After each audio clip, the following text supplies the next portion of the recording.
We'll be talking in about, I'm going to say, 25 minutes to Randy Staples from Idaho Weekly Briefing, as we do every Monday morning. I just quick programming note on Wednesday. We're hoping to have a roundtable in studio just after the 9 o'clock news, where Randy will be joining us. He'll be making the trip into Twin Falls, and what we're going to do, because we'll be under 2 weeks until Election Day, call it our election special, and we'll have a roundtable discussion in here that morning, and we'll obviously also take your telephone calls. I wanted to open the program, though, today with a story that is one of those things I have to admit is vastly underreported in this year's election cycle, and it does impact the state of Idaho. You've been likely hearing at least some chatter, if not a lot. Mainstream media isn't giving it anywhere near as much attention as every porn star who claims Donald Trump once propositioned her. But we have a failing Obamacare health system, and in some states, the insurance companies who are involved in it have literally pulled out of the program altogether. It's bankrupting some insurers, forcing insurance companies to merge and grow bigger, which means less competition in the insurance market, which does not benefit you as a consumer whatsoever. And in Idaho, we haven't really had a chance to talk about this to any great deal, but if you're looking today at some headlines from around the state, you may come across this. This is from the Idaho Statesman. Idaho insures to patients. Next year, stay in network or pay six figures. Now, what does that mean? Well, for the liberals listening out there who might be trying to find something out this morning and learn something during the course of this program, that means six figures is $100,000 or more. You see, it's 100,000 with a comma and then three zeros. So six figures. That's what that means if you're a liberal and you've attended public school. And it mentions that the sale comes up on the exchange here in Idaho on November 1st. People will be re-upping or maybe signing up for the very first time. And this is what I highlighted a few paragraphs. Let me share some of these with you and give you an idea of what direction this has to be going and the sticker shock that some people might be in for. So you can have all the Obamacare you want. You just won't have any choice with it. And remember, choice is a synonym for the word liberty, which this country was founded upon. A writer by the name of Audrey Dutton says most of the plans that go up for sale on November 1st on the Your Health Idaho exchange will have much higher out-of-network costs than Idaho consumers have seen before. Insurers say the changes are less damaging than their alternative, dropping out of Idaho's exchange altogether, as some insurers have done in other states. The insurance companies, and for all of the liberals out there, oh, those evil insurance companies trying to make money. Well, any business tries to make money. If you don't, you go out of business. I know that's very difficult for a lefty to understand, but the reason that this takes place, the reason that this happens, insurance companies have shareholders, people who've invested in these companies, and they do expect some sort of a return. And the insurance company is there to try and help you reduce risk by sharing that risk.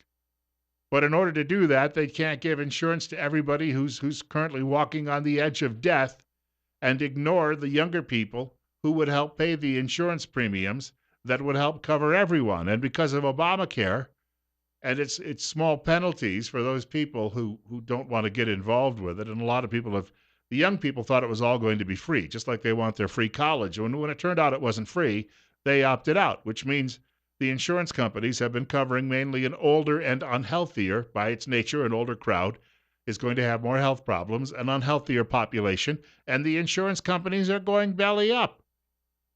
Now, we all know that this was intentional. The idea is to put in what they call a single payer system and have government would simply tell the doctors and everyone else involved in the medical industry, this is what you're getting, this is the price. And as I shared with you a couple of weeks ago, I shared with you the story about the dentist in New York City who was arrested, and she was claiming on average that she was seeing nearly 1,000 patients a day because she was already on one of these healthcare programs for the poor. And in order, they had set the price that she could earn. She could earn no more. So she just said, well, I'm seeing all of these people. And she made up patients. And in order to do that, she was getting more and more checks coming in and gaming the system. Now, if that happens in just one place, it's likely happening in other places. If you turn the entire system over the entire system over to Medicaid, then this is going to be rampant. And that bankruptcy sale that we will have in this country will be hastened. It'll get here a lot sooner. It's coming, and it's coming fast. We'll just speed it up. By the way, what the insurance companies are doing, according to the Statesman, is legal. Starting next year, for some Idahoans, going to a doctor or having surgery in a hospital, the writer says, without first checking whether they are in network, would result in a surprise six-figure bill. Once more, for you liberals who may just be tuning in, six figures means $100,000 or more. Blue Cross of Idaho plans will have a $50,000 out-of-network deductible for individuals, and patients will have an out-of-pocket responsibility for up to $75,000 of all out-of-network claims, up from $4,000 and $10,000 this year. Now, if you take the high end there, what it already is at $10,000, and you liberals out there, if you need some help doing the calculations, that is times 7.5. So that is a 750% increase. Got it? Hope that helps. This is something that I think, and people who are at the low end of the deductible scale, I'll get that out. $4,000 in a year. Think about how many more times 75,000 is than 4,000. Are you starting to get the drift here? Bridgespan and Select Health members will have, well, the writer says less extreme deductibles, but they will be responsible for up to $200,000 if their bills, or of their bills, if they go out of network. It's a very, very long story, and I can't obviously just sit here and read it to you, but you can do what I did. I got up this morning and was doing my show prep, and I just simply went online, and you know what I did? I typed in the word Idaho, and then I hit news, and I brought this story up along with a number of other stories from around the state, but it was certainly the one that caught my attention today. This is what federal bureaucrats have wrought. They claim that they know better and that they have the solution. The Hegelian dialectic, which was really what Karl Marx based his efforts on when he decided he was going to destroy the old order and institute worldwide communism. He has not yet succeeded. He is dead, so he won't, but his efforts go on in some places, such as Democrats, their various clubs in Washington. Hegelian dialectic says, first, you create the problem. Oh, we have too many uninsured. Then you provide a solution. Oh, we have Obamacare. Well, before they get there, they amplify the problem. Obamacare is not working. So they finally step in and with their intended solution all along, and that is their single-payer system where they can control every aspect of your doctor's lives, the hospital's lives. They will control every aspect of what you do. I saw a piece on this.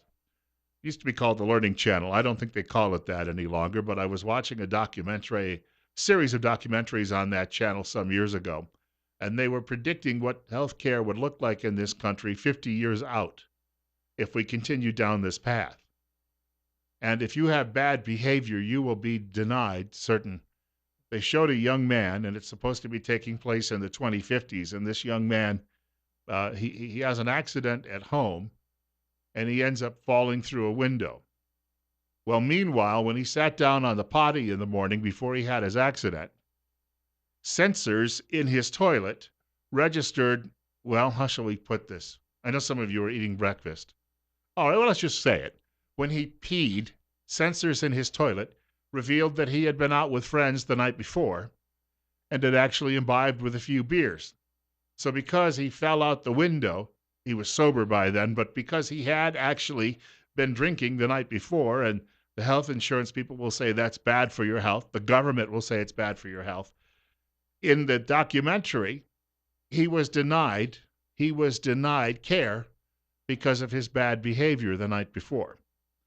So this is the direction we're going. It's very Orwellian, but this is the plan. This is what they have set up for all of us.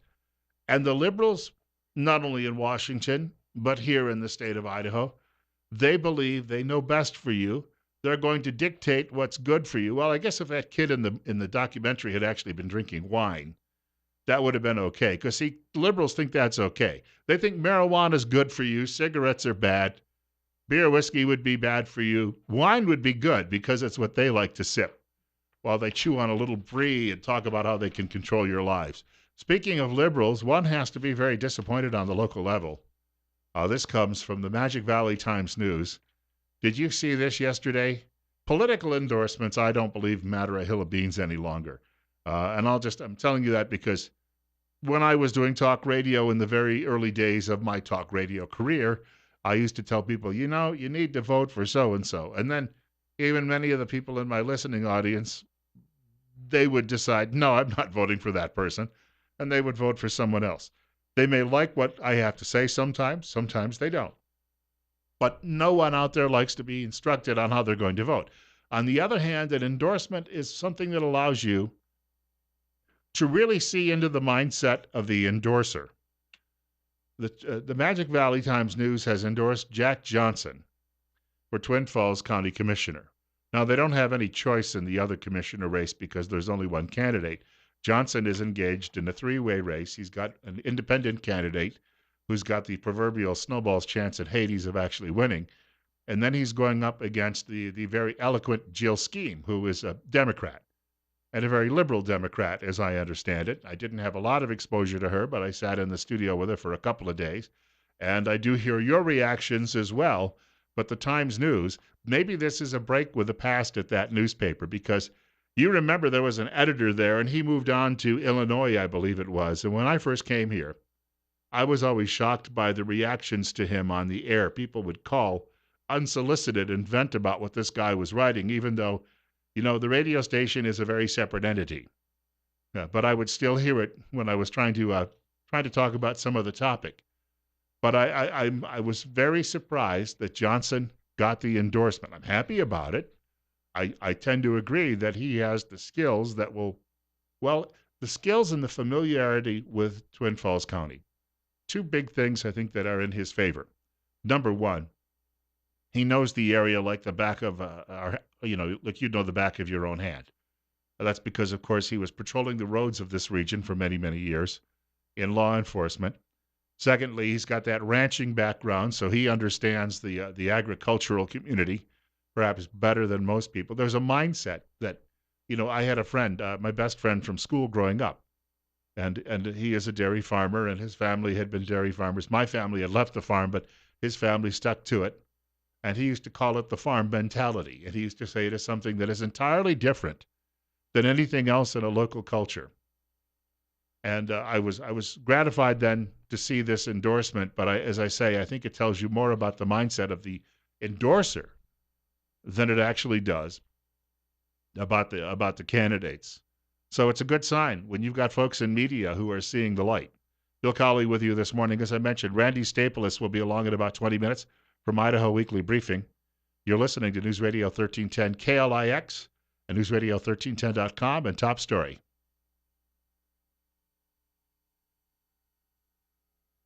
I wanted to point out, if you just are joining us, Randy Staples will be with us in a few minutes. However, he's also going to be in studio with us. That's the plan for Wednesday morning, just after the 9 o'clock news. And I plan to have Steve Millington in studio with us too. We've done this before, where we had a panel discussion and we took telephone calls just before the political primary. So now we are going to be on Wednesday, less than 2 weeks from Election Day. And our goal is to do the same and give you an opportunity to chime in as well. Also Wednesday morning, Dr. Jonathan Tripp, or one of his associates from Tripp Family Medicine, right here in Twin Falls, will be in studio with us between 8:30 and 9 o'clock, talking medical issues. We're also available. Well, I should say I'm here to just say hello. They're here to answer those medical questions you may have. I could try, but I'm going to guarantee that I might be, it would be considered malpractice. But you can give us a telephone call. The doctor's office is still looking for new patients. The doctor's office, Tripp Family Medicine, located on Fillmore Street, directly across from the main post office. And remember, life's too short not to feel good. So we've got a lot going on politically, and obviously got a question or two for Randy about that this morning. There's so much national discussion this year. It has been so the laser focus the media has had on what's going on nationally. But I think even you as just observers, you have the same laser focus on what's going on the presidential race, because it has been like no other. And if you come back to Idaho and you look at a lot of the contests that are going on around here, I think you very much get the same impression that the things here are pretty much status quo. That is, I won't say necessarily normal this political year, but within the state of Idaho, most things are going as predicted when it comes to elections around the state. I had an opportunity. Friends were in town. I got to see friends over the weekend. My long weekend. We went to the Boise State BYU game, and I was going to have an opportunity to meet with one of the Democrats from the state legislature, and I wanted to try to pin him down on a potential compromise that they could have if they get the add the words. That is, they pass that bill this year, and we were scheduled to have breakfast with him on Saturday morning, and at the last minute, his advisor said, "No, I don't think you should be talking with Bill Colley." Well, it wasn't because I have a rather conservative bent when it comes to cultural issues and the like, and he may not. It was because the day before, he had some problems. And he was accused of tearing up some of his Republican opponent's campaign material. And so his political advisor said, "Don't talk to anyone in the media this weekend." So no such meeting came about, which means there will be nobody other than me suggesting that compromise, and I'm just putting it out there in the ether. You're up next. You're on the air on KLIX with Bill Colley. Good morning. Good morning, Bill. It looks like the national news media is going to drag Hillary across the finish line for sure. I mean, she doesn't really need to get out and campaign, but this guy by the name of Evan McMullen has all of a sudden cropped up. This guy was listed in the 2015 Council on Foreign Relations roster, and of course, that's the elitist group that wants a world government. He's also for the Trans-Pacific Partnership, which would end our independence in the sense that we would tie into 11 Pacific Rim countries. And I guess he was former employee of Goldman Sachs, and he's worked for the UN. He's got all these liberal credentials to start with, and so it's obvious that the Republican establishment, the neocons, would rather have Hillary elected than Trump. I mean, this is so obvious. Kroftheimer came on. His editorial said the same thing. He's one of those neocon so-called Republicans. And, they can't, they would rather destroy the country than give up their party affiliation with the establishment. I think that when I read last week as well that both Krauthammer and George Will, who are Trump opponents, are also trying to curb your Second Amendment liberties, that these are conservatives we can no longer trust. Oh, absolutely not. And and Krautheimer said he was for he couldn't vote for Trump, and he gave about 20 reasons why he couldn't vote for Hillary. He really didn't give any real reasons why he couldn't vote for Trump, other than he's Trump. Yeah, that's kind of interesting. In fact, thank you for bringing that up, and I want to thank you for the call as well. I actually have those comments from Krauthammer, and he's reflecting on his newspaper column where he talked about this while he's having a conversation with Megyn Kelly, but he won't say who he's voting for, even though he says he will not vote for any of the two major party candidates, which likely means McMullen. He's going to write someone in, he says, where he lives. Speaking of the Trans-Pacific Partnership trade deal, Tim Kaine, vice presidential candidate for the Liberals, was on CBS yesterday on Face the Nation. Or it was Meet the Press, I guess. Listen to what he had to say. We aren't against trade. We want to find export markets for American businesses because they'll be able to add workers the more they export. That's very important. And whether it's in Asia or in Europe, if we can find deals that meet those goals, more jobs, higher wages, and good for national security, and good enforcement provisions, we're open to them. Now, you remember Hillary Clinton was for that trade deal before she was against it. Bernie Sanders sort of forced her to come out against it after she supported it. First it was, "Oh, this is great. Oh, this is bad. Vote for me." But she's signaling to her Wall Street donors, the people who fund her campaign. She sends Tim Kaine out there to say, "Well, we think free trade's pretty good." Hint, hint, wink, wink. Hillary's lying. Never happened before, I know, but she's lying. Just I want our Wall Street friends to know that. We'll do your bidding. Don't worry. Randy Staples in about 10 minutes on KLIX with Bill Colley on Top Story. It's 8:30. I have that clip from the Kelly file on Fox News Channel from Charles Krauthammer as he's talking about who he's going to vote for, or who, I guess better put, who he won't vote for. We'll get to that in just a moment.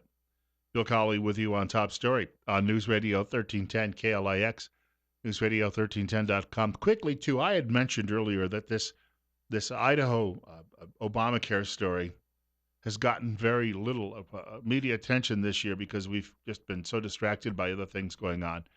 We also haven't talked a great deal about HJR5, which, if we have an opportunity tomorrow, I hope to have a guest with us who can at least spend about 15 minutes with us outlining that, as well as his opposition. It comes from a surprising source, the opposition does. And then we may actually expand on that next week before Election Day to give people a better idea of what that is. So those things on the way at some point before Election Day. I wanted to mention my friend Dr. Eric F. Jones this morning. Lots of people out there are having all sorts of issues in their lives, some related to their physical health, some related to their mental health, some are just stressed all the time. And he advises a return to maybe more traditional, lifestyles and more traditional healing practices. He uses a holistic systemic approach to wellness, and he's been doing this for nearly a quarter of a century with master's and doctoral degrees in marriage and family therapy.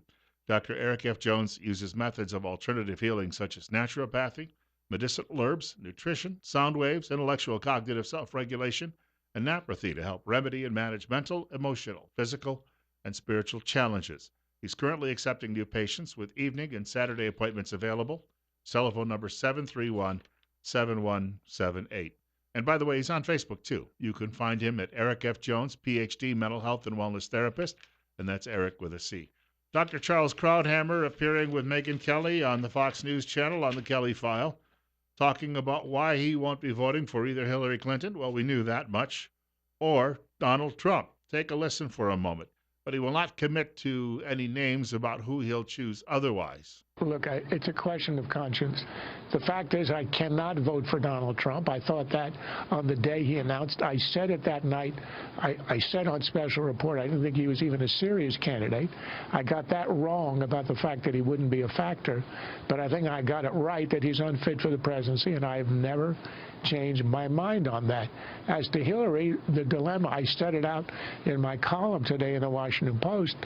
She's a cynical politician with an empty core where her beliefs are supposed to be. To the extent she has them, it's conventional liberal, which I think is a threat to the Constitution. And you saw in the last debate where she said basically the point of the Supreme Court is to defend the little guy. The oath of office for a judge is to say that he does not explicitly, they have to swear not to recognize rich or poor. This is complete overturning of the point of the law. I brought that up in the pregame video I did today.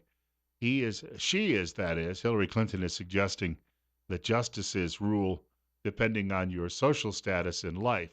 And the old notion was justice was blind. They just ruled on the merits of the law.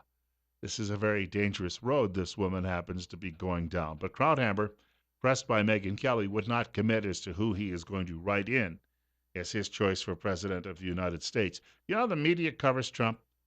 I saw this at the Daily Beast, and this is just the first paragraph of a story, and then I'm going to tell you why I have a problem with it. As New York City called for a state of emergency during Hurricane Sandy, which left 53 people dead, Donald Trump forced staff to come to Trump Tower to shoot The Apprentice a few floors below his apartment, in between tweets challenging the president to produce his birth certificate. That's paragraph number 1 of the story. Now, in the very first sentence, it says that Hurricane Sandy left 53 people dead. You know how many left dead in New York? I don't know. Maybe over in Staten Island somebody died, but frankly, most of the people who work on his staff and who are working on The Apprentice, they don't live on Staten Island. And in fact, Staten Island was the only place. They had a few neighborhoods that were devastated by flooding and some high winds that came through. But most of those 53 dead died in other places. They died in Maryland, and they died in New Jersey, and they died in Delaware and Virginia when that thing blew through. So the story is loaded against him right from the very beginning because you're to assume that 53 people had died in New York City and that it was like the apocalypse had struck and Donald Trump was making people wade through all of the werewolves and the zombies and the nuclear fallout so they could come to work and film the show. The other thing we need to know, and you should know when you read a paragraph like this, one of the safest places to be at the time was Trump Tower. Hello? Oh, Donald Trump, he's like Simon Legree. He's forcing these people to come into work. They had to wear their hip waders and wade through contaminated water, and there were alligators and sharks, and he didn't care. And then when they got near the building, there were wild pit bulls roaming the streets, and they had AIDS and rabies. Yes, and they had to brave that. And the dead bodies were just floating in every direction, and finally, rope was tossed to them, and they were able to drag themselves through the door into Trump Tower.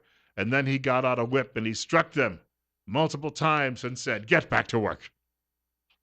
See, this is the baloney that the left-wing trash is throwing out there 15 days before Election Day, trying to convince people that, he's just a totally self-absorbed, mean guy. But there you have it. There's that first paragraph. How shall we put it? Deconstructed for you. Randy Staple is with us next on News Radio 1310, KLIX, and newsradio1310.com. Bill Colley with you as well on Top Story. It's 840. Well, Randy had told me the other day that he might be traveling through a mountain pass or two. He's going to be in Twin Falls on Wednesday in studio with us, and he said so we would try to connect, but because of apparently his location at the moment, and there are some dead spots when it comes to our cell coverage, so we were unable to reach him during the break. However, and I'll just add this quickly if I could, if we hear from him during the course of the program, we'll pick it up in progress at that point. 844, Bill Colley with you on Top Story on News Radio 1310 KLIX and newsradio1310.com. 59. Wednesday will be our warmest day this week. It'll be near 70, and then it'll cool down, but not really a whole lot as we head toward the weekend. And, of course, we'll be telling you a little bit more later this week. We're going to have, of course, our big Halloween event coming up. And, the Trick-or-Treat Street will be back, and we'll have more details on that. That's going to be next Monday night because we're all ready to Halloween. I went into a Denny's restaurant over the weekend. It's the first time I've been in a Denny's restaurant in a couple of years, and probably the third time I've ever been in one in my entire life. And I walked inside the thing, and they already had all of the they had pumpkin pancakes, and they had the turkey dinner and everything in preparation of the Thanksgiving holiday. But I'm trying to lose some weight, so I didn't overindulge. I looked at the menu, though, and looked at all of the pretty pictures. It's 8:45. Bill Colley with you on Top Story on News Radio 1310, KLIX, and newsradio1310.com. Caller, you're up next. You're on the air. Well, it was close. 736-0300. That's 736-0300. Let's go back to the phones. Caller, you're up next. Go ahead. Yes, it's Randy Staples. Randy, we were just talking about you. I was mentioning that you are traveling through some mountain passes. That's right. Right. And so it might be a little difficult to get in touch with you, but I've got to ask you quickly, as long as we've got you now on the air, right. You had call it a eulogy. I think that's a good way to put it. The column this weekend was really, I thought, what do they call it? A paean to a friend? Is that how you would put it? Yeah, I suppose. I only knew Ken Robinson, but so well. I got to know him after he was a journalist and worked for the Idaho Statesman and elsewhere. But I knew him as a state legislator and working for various causes. And this was the sort of person for whom all of this was not about holding a job title or something like that. It was about the cause. You mentioned too as well that he ran for office, was defeated, came back, won again, defeated, but he actually served multiple terms over a stretch of multiple years. Yeah, so overall about 2 decades. I think may have been it was either about 20 years, 18 years, something like that, for a long time. He initially ran in areas where he was a Democrat, and it was more difficult for Democrats to win. In his later years, he ran in the north end of Boise, where it was a good deal easier for Democrats to win. But throughout, he never took any of that for granted. He was a very hard campaigner. It was an interesting case of a very strong campaigner who is not the sort of the naturally gregarious sort of campaigning type. An unusual person. But it all came out of his dedication to the causes that he was working on. And you mentioned a lot of those were simply they dealt with the outdoors. I mean, and the fact that he brought a lot of things to the public attention that perhaps really hadn't been at top of mind before then. Well, and he and some of them were well ahead of his time. The White Clouds area, for example, was a big subject for him. He talked about it a lot. And here, just very recently, we had a declaration of a wilderness area led by Congressman Mike Simpson for just that area. He was ahead of his time in a number of those things.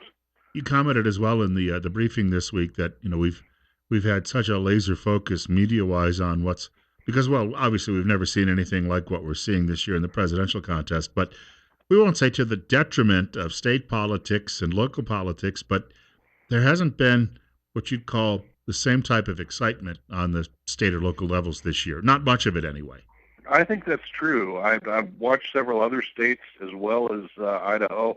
I keep a watch on what's going on in Oregon and Washington, and really it's about the same in those places. In Oregon, it's quite quiet. In Washington, it's a little bit noisier. They have both a governor's race and a Senate race this year, but it's overall it is pretty quiet right now. In fact, I think Nevada has a little excitement in the Senate race, and there was a story I happened to see over the weekend that said that among the senators who had backed away from Donald Trump, the Republicans, most actually haven't had it hurt their polling numbers. But in Nevada, you did see a difference. And of course, we talked last week about how it really wouldn't have any serious impact on Mike Crapo. I don't see that it likely will have much on Crapo or Simpson. They're just too locked in. It's mainly going to have an effect where the race is otherwise close, and it really doesn't look in Idaho as though any of the congressional races in Idaho are close. In Nevada, the Senate race there appears to be very close, and I would not wager a great deal of money on which way that one will go. Yeah, I hate to wager any money. I've never had any to wager. 8:50 right now. Bill Colley with you on Top Story on News Radio 1310 KLIX, newsradio1310.com. It's 59. Randy Staples is our guest in this segment of the program from Idaho Weekly Briefing. And Randy, for people who would actually like to take a look at the briefing, where would you send them? I would send them to www.ridenbaugh.com. RIDENBAUGH. And we want to point out the plan is to have you in here for our panel discussion Wednesday morning as well, just as we did before primary. We'll do it within 2 weeks of Election Day. So we're going to have an opportunity to sit down and maybe take some telephone calls from people too and get some general input that sometimes we don't often hear. I'm looking forward to that. I think that should be quite interesting. I wanted to also mention, and I don't know if you've seen it because you're traveling. I sent you an email this morning.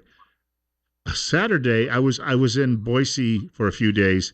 Went there to see the football game Thursday, and I had an opportunity. Was going to have an opportunity to sit down with one of the Democrats in the legislature because I wanted to pitch him an idea on a compromise bill. Everyone says we don't have much of that going on. And I wanted to pitch him an idea on a compromise. And it looked like we were going to get together Saturday morning for breakfast. And then Saturday morning, he was advised by his political people to cancel because I don't think they wanted to deal with any media over the weekend. This story got some traction on Associated Press, too, over the weekend. He was accused of tearing up some of his opponents' campaign literature while they were campaigning in the same neighborhood. And he's quoted, according to the opponent, as saying this is how it pretty much works in politics. Stories like that, they come out just about every year, don't they? Well, every so often you see something like that. Somebody tries to do something along those kind of lines. It's really unfortunate, and the fact is that it's not that isn't the norm. that most of the time that sort of thing isn't done, and it's rarely done really by the candidates or their organizations themselves. Usually it's somebody else who's gotten a little bit overeager and decides to take things into their own hands, that either pulls up signs or something like that. But I recall there have been exceptions to that. I can think over in Oregon there was a great case not too long ago of a candidate who had problems with signs in his own front yard being ripped out. And so what he wound up doing was setting up a camera that would be triggered by motion. And he had it set up when the sign was next ripped out, and he caught a picture of the other candidate.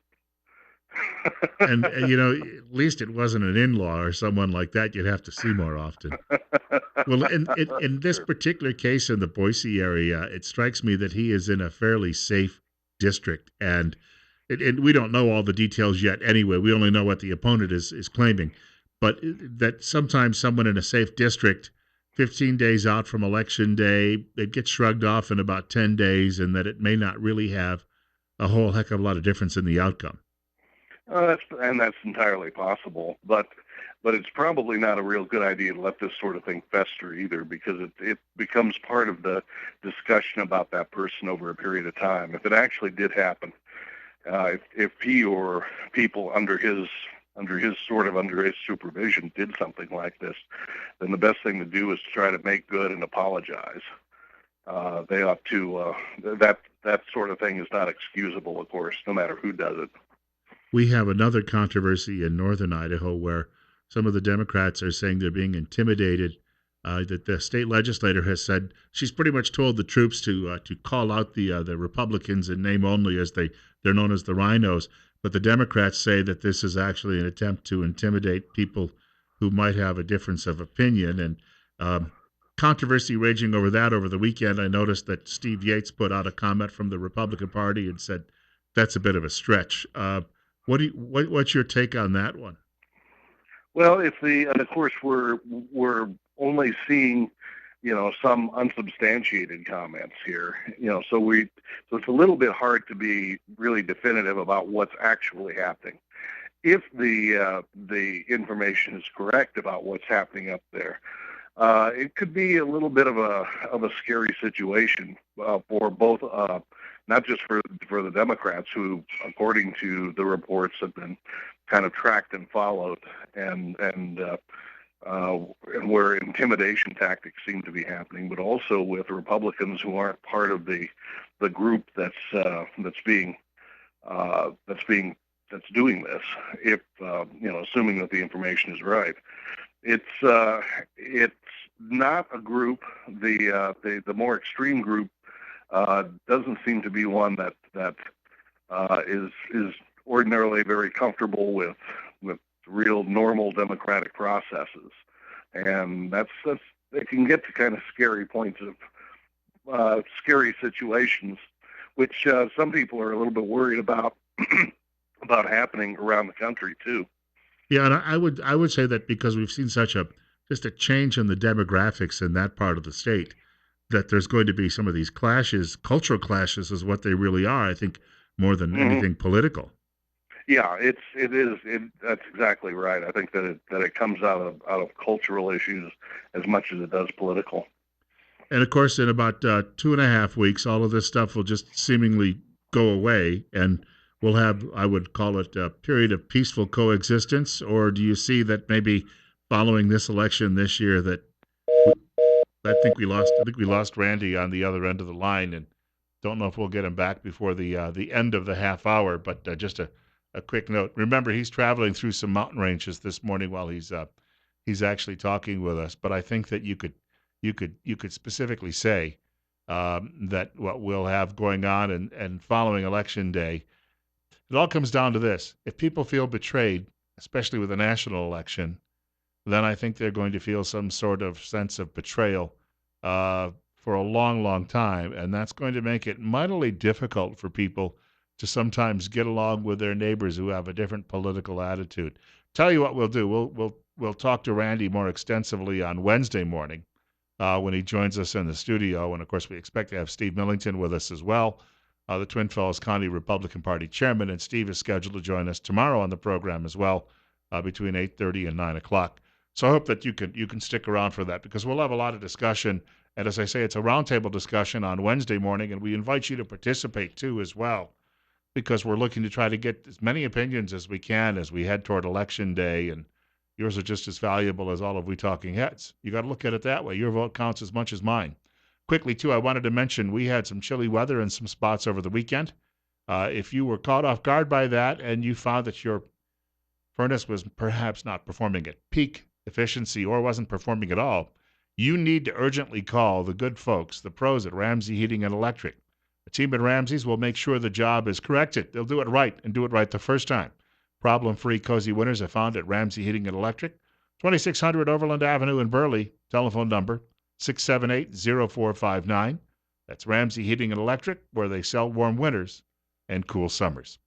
Fox News is straight ahead at 9 o'clock.